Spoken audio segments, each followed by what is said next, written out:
Friends, ನಮಸ್ಕಾರ. K hobby ಐಡಿಯಾಸ್ಗೆ ಸ್ವಾಗತ. ಇವತ್ತೊಂದು ಟೊಮೊಟೊ ಇಲ್ಲದೇನೆ ರುಚಿಕರವಾಗಿರುವಂತಹ ಯಮ್ಮಿ ಸಾರಿನ ರೆಸಿಪಿಯೊಂದಿಗೆ ಬಂದಿದ್ದೀನಿ. ಬಿಸಿ ಬಿಸಿ ಸಾರು ಅನ್ನದ ಜೊತೆ ಸೂಪರ್ ಕಾಂಬಿನೇಷನ್. ಹೇಗೆ ಮಾಡೋದು ಅಂತ ನೋಡೋದಕ್ಕಿಂತ ಮುಂಚೆ ಇದೇ ಮೊದಲನೇ ಬಾರಿ ನನ್ನ ಚಾನಲ್ನ ವೀಕ್ಷಕರಾಗಿದ್ದರೆ ಇವಾಗೆ ನನ್ನ ಚಾನಲ್ನ ಸಬ್ಸ್ಕ್ರೈಬ್ ಮಾಡ್ಕೊಳ್ಳಿ, ಹಾಗೂ ಪಕ್ಕದಲ್ಲೇ ಇರೋ ಬೆಲ್ ಬಟನ್ನ ಕ್ಲಿಕ್ ಮಾಡಿ ಆಲ್ ಅಂತ ಆಪ್ಷನ್ ಚೂಸ್ ಮಾಡಿದರೆ ನನ್ನ ಪ್ರತಿ ವಿಡಿಯೋದ ನೋಟಿಫಿಕೇಷನ್ ನಿಮ್ಮನ್ನು ತಲುಪತ್ತೆ.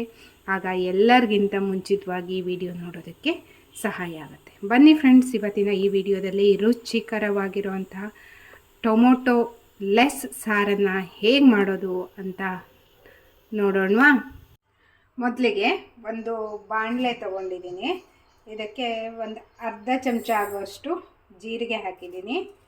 ನಂತರ ಒಂದು ಅರ್ಧ ಚಮಚ ಆಗುವಷ್ಟು ಉದ್ದಿನಬೇಳೆ, ಒಂದು 15-20 ಕಾಳು ಮೆಂತ್ಯ ತೊಗೊಂಡಿದ್ದೀನಿ. ಇದೆಲ್ಲವನ್ನು ಚೆನ್ನಾಗಿ ಹುರ್ಕೋಬೇಕು.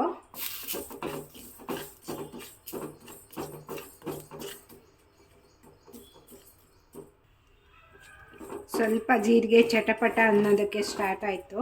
ಇವಾಗ ಸ್ಟವ್ನ ಸ್ವಲ್ಪ ಸಿಮ್ಮಲ್ಲಿ ಇಟ್ಕೊಬಿಡ್ಬೇಕು.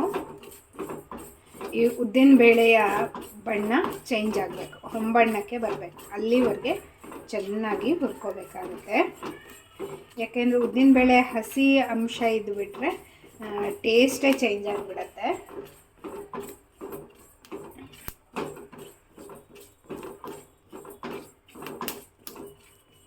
ನೋಡಿ, ಬೇಳೆಯ ಬಣ್ಣ ಬದಲಾಗಿದೆ. ಇವಾಗ ಇದನ್ನು ಸ್ವಲ್ಪ ತಣ್ಣಗಾಗೋದಕ್ಕೆ ಇಟ್ಕೊಳ್ಳೋಣ. ಈಗ ಒಂದು ಪಾತ್ರೆ ತೊಗೊಂಡಿದ್ದೀನಿ. ಇದಕ್ಕೆ ಒಂದು 3/4 ಕಪ್ ಆಗುವಷ್ಟು ಹುಣಸೆ ರಸವನ್ನು ಹಾಕ್ತಾಯಿದ್ದೀನಿ. ಒಂದು ದೊಡ್ಡ ನೆಲ್ಲಿ ಗಾತ್ರದಷ್ಟು ಹುಣಸೆ ಹಣ್ಣನ್ನು ತೊಗೊಂಡು ನೆನೆಸಿಟ್ಕೊಂಡಿರೋದು. ಇದಕ್ಕೆ ನೋಡಿ ನೀರನ್ನು ಹಾಕ್ತಾಯಿದ್ದೀನಿ. ನಾನಿಲ್ಲಿ 2 ನೀರಿನ ಲೋಟದಲ್ಲಿ 2 ಕಪ್ ಆಗುವಷ್ಟು ನೀರನ್ನು ಹಾಕಿದ್ದೀನಿ. ನಂತರ ಇದಕ್ಕೆ ಒಂದು 3 ಚಮಚ ಆಗುವಷ್ಟು ಸಾರಿನ ಪುಡಿಯನ್ನು ಹಾಕಿದ್ದೀನಿ.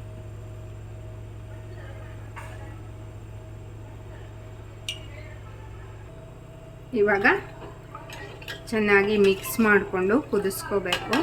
ನಾನು ಆಲ್ರೆಡಿ ರಸಮ್ ಪೌಡರ್, ತಿಳಿ ಸಾರಿನ ಪೌಡರ್ನ ಹೇಗೆ ಮಾಡೋದು ಅನ್ನೋ ವಿಡಿಯೋನ ಆಲ್ರೆಡಿ ನನ್ನ ಚಾನೆಲ್ನಲ್ಲಿ ಅಪ್ಲೋಡ್ ಮಾಡಿದ್ದೀನಿ. ನೀವು ಚೆಕ್ ಮಾಡಿಕೊಂಡ್ರೆ ತಿಳಿ ಸಾರಿನ ಪೌಡರ್ ಹೇಗೆ ಮಾಡ್ಕೊಳ್ಳೋದು ಅನ್ನೋದು ಗೊತ್ತಾಗತ್ತೆ. ಇದನ್ನು ಇವಾಗ ಚೆನ್ನಾಗಿ ಕುದಿಸ್ಕೋಬೇಕು. ಇವಾಗ ನೋಡಿ, ಒಂದು 1/4 ಕಪ್ ಆಗುವಷ್ಟು ತೆಂಗಿನ ತುರಿ ತೊಗೊಂಡಿದ್ದೀನಿ. ಮತ್ತು ಹುರಿದಿಟ್ಟುಕೊಂಡ ಮೆಂತ್ಯ, ಜೀರಿಗೆ ಮತ್ತು ಉದ್ದಿನ ಬೇಳೆ ಇವೆಲ್ಲವನ್ನು ಮಿಕ್ಸಿ ಜಾರಿಗೆ ಹಾಕ್ಕೋತಾ ಇದ್ದೀನಿ.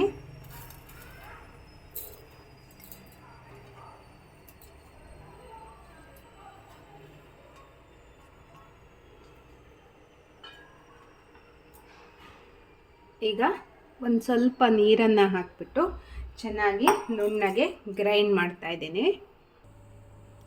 ಈಗ ನೋಡಿ, ಗ್ರೈಂಡ್ ಆಗಿ ಮಸಾಲ ರೆಡಿಯಾಗಿದೆ. ಇವಾಗ ನೋಡಿ, ಒಂದು 5-6 ನಿಮಿಷದಿಂದ ಒಳ್ಳೆ ಕುದಿ ಬಂದಿದೆ. ರಸಮ್ ಪೌಡರ್ ಜೊತೆ ಮಿಕ್ಸ್ ಆಗಿ ಹುಣಸೆ ಹಣ್ಣು ಒಳ್ಳೆ ಘಮ ಬರಬೇಕು, ಅಲ್ಲಿವರೆಗೆ ಕುದಿಸ್ಕೋಬೇಕು. ಅಂದರೆ ಹಸಿ ಹುಣಸೆ ಹಣ್ಣನ್ನು ಹಾಕಿರ್ತೀವಲ್ಲ, ಒಳ್ಳೆ ಚೆನ್ನಾಗಿ ಕುದಿ ಬಂದರೆ ಮಾತ್ರ ಇದು ಟೇಸ್ಟ್ ಬರೋದು. ನಂತರ ರುಬ್ಬಿಟ್ಕೊಂಡಿರುವಂತಹ ಕಾಯಿ ಮಸಾಲೆಯನ್ನು ಹಾಕ್ತಾಯಿದ್ದೀನಿ.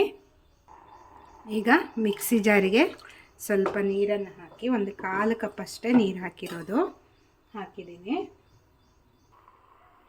ಇದಕ್ಕಿವಾಗ ಸ್ವಲ್ಪ ಬೆಲ್ಲ ಹಾಕ್ತಾಯಿದ್ದೀನಿ. ಇವಾಗ ರುಚಿಗೆ ತಕ್ಕಷ್ಟು ಉಪ್ಪು. ತುಂಬ ಜನ ಕೇಳ್ತಾ ಇದ್ದರು, ನಾನಿಲ್ಲಿ ಕೆಂಪು ಉಪ್ಪು ಬಳಸ್ತೀನಲ್ಲ, ಎಲ್ಲಿ ಸಿಗತ್ತೆ ಅಂತ. ನೀವು ಮಂಗಳೂರು ಸ್ಟೋರ್ಸ್ನಲ್ಲಿ ಕೇಳಿ ನೋಡಿ, ಅಲ್ಲಿ ಸಿಗತ್ತೆ.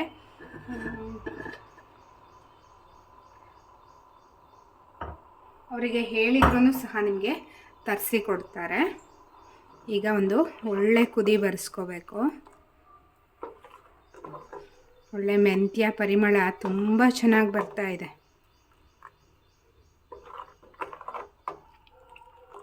ನೋಡಿ ತಿಕ್ನೆಸ್ ನೋಡಿ ಎಷ್ಟು ಚೆನ್ನಾಗಿ ಬಂದಿದೆ. ಇದು ಪರ್ಫೆಕ್ಟ್ ಆಗಿದೆ. ಇನ್ನೂ ಸ್ವಲ್ಪ ನೀರು ಬೇಕು ಅನ್ನೋರು ಸ್ವಲ್ಪ ನೀರನ್ನು ಆ್ಯಡ್ ಮಾಡ್ಕೋಬೋದು. ಈಗ ಚೆನ್ನಾಗಿ ಕುದಿಸ್ಕೋಬೇಕು. ನೋಡಿ ಹೇಗೆ ಕುದಿ ಬರ್ತಾ ಇದೆ ಅಂತ.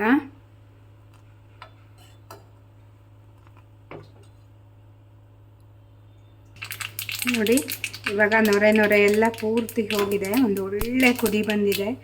ಘಮ ಘಮ ಅಂತ ಅರೋಮಾ ಬರ್ತಾ ಇದೆ.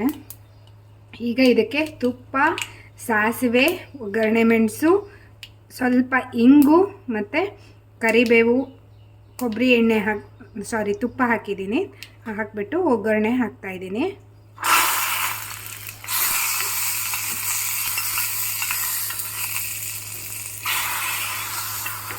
ನಾನಿಲ್ಲಿ ಸ್ವಲ್ಪ ಗಟ್ಟಿ ಇಂಗನ್ನು ಉಪಯೋಗಿಸಿದ್ದೀನಿ. ಇದು ಒಳ್ಳೆ ಅರೋಮಾ ಬರುತ್ತೆ. ಈಗ ಫೈನಲ್ಲಾಗಿ ಸ್ಟವ್ನ ಆಫ್ ಮಾಡಿಬಿಟ್ಟು ನಾನು ಸಣ್ಣದಾಗಿ ಕಟ್ ಮಾಡಿರೋ ಕೊತ್ತಂಬರಿ ಸೊಪ್ಪನ್ನ ಹಾಕ್ತಾಯಿದ್ದೀನಿ. ಕೊತ್ತಂಬರಿ ಸೊಪ್ಪು ಇದಕ್ಕೆ ಆಪ್ಷನಲ್ಲು, ಮನೆಯಲ್ಲಿ ಇದ್ದರೆ ಉಪಯೋಗಿಸ್ಕೋಬೋದು, ಇಲ್ಲಾಂದರೆ ಹಾಗೇನೂ ಸಹ ನಡೆಯುತ್ತೆ.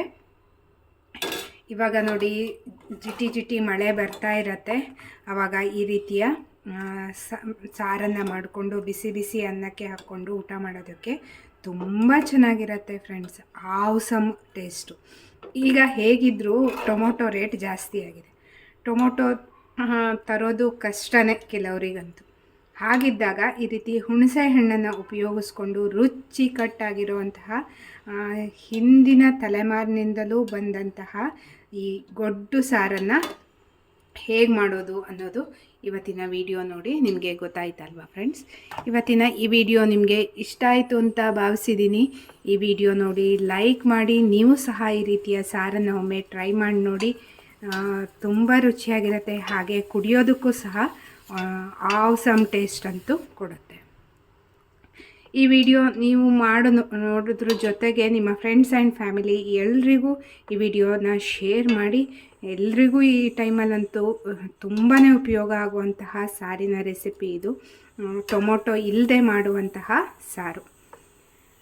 ಮತ್ತೆ ಒಂದು ಹೊಸ ವಿಡಿಯೋದೊಂದಿಗೆ ಭೇಟಿಯಾಗೋಣ friends. Until then take care, bye. Thank you for watching friends.